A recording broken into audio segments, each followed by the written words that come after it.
Friend, जय महाराष्ट्र. तर आज आलेली आहे मी आमच्या शेतामध्ये. तर बघू शकता, हे आमचं शेत.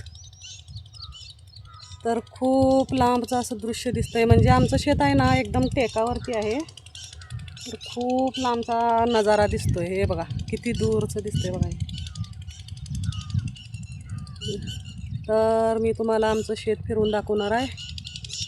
आणि आमचे मिस्टर लागले आहेत काटे वगैरे काढायला. तर JCB येणार आहे. तर ते मोठमोठे थोडेसे झाडे आहेत काढण्यासाठी. तर बघू शकता तुम्ही, ते छान असा दूरचा नजारा.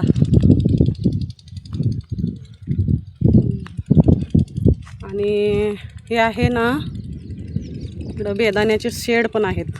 म्हणजे आमच्या शेजारच्या लोकांची, शेजाऱ्यांची. तर बघू शकता किती हिरवागार. म्हणजे एकदम काळं शेत नाही आहे. थोडंसं बघा, हे आहे. इकडं आहे शेजाऱ्यांची ही द्राक्षाची बाग. आमच्या इकडं द्राक्षी बाग, मक्का, शाळू, ऊस याचं उत्पादन खूप आहे. तर आम्ही पण आता आमच्या शेतामध्ये मक्का करणार आहोत. तर मी तुम्हाला दाखवते.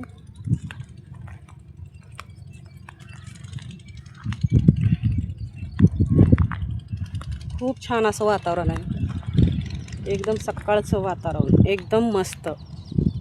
रानातली हवा आपल्या शरीराला खूप चांगली असते. तर इकडं बघता तुम्ही, ते आहे बेदाण्याचं शेड. इकडं पण आहे आणि या बाजूला पण आहे. हे बघा, आहे का.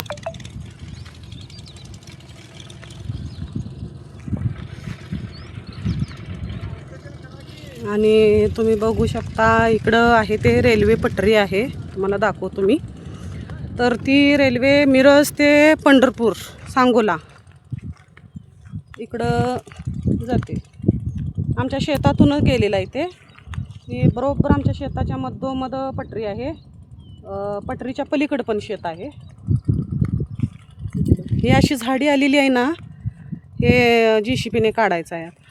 येत आहे JCB.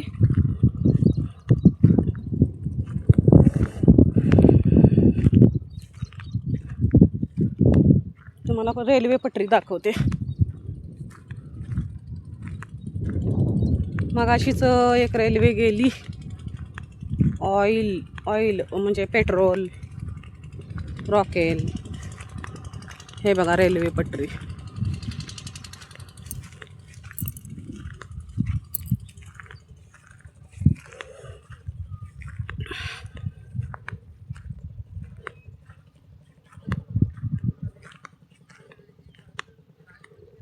खूप छान असं वातावरण आहे. आणि ती आहे ती तिकडं वाईन फॅक्टरी. आता सध्या ती बंद पडलेली आहे, वाईन फॅक्टरी. कोणीही रेल्वेतून पंढरपूरकडे जात असेल तर ती बरोबर त्याच्या लक्षात येईल की वाईन फॅक्टरी आहे म्हणून. अजून रेल्वे यायचा वेळ थोडा बाकी आहे. रेल्वे पटरी. आता इथून काय जास्त पुढं जाता येणार नाही, का तर असा भयानक खड्डा आहे इकडे. खूप पाणी साचलेलं पावसामुळे आता ते आटलेलं आहे.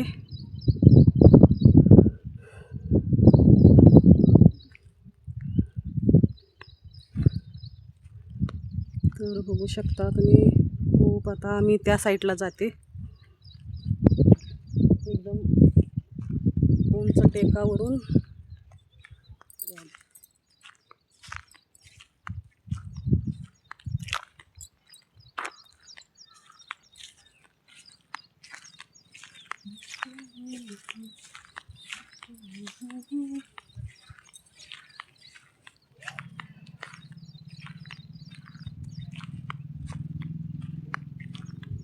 नांगरण्यासाठी ट्रॅक्टरची सोय करत आहेत आमचे मिस्टर.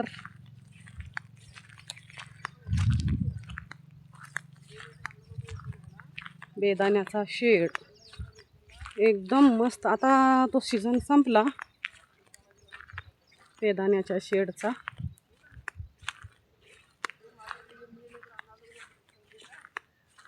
इकडं बघा हे डोंगर.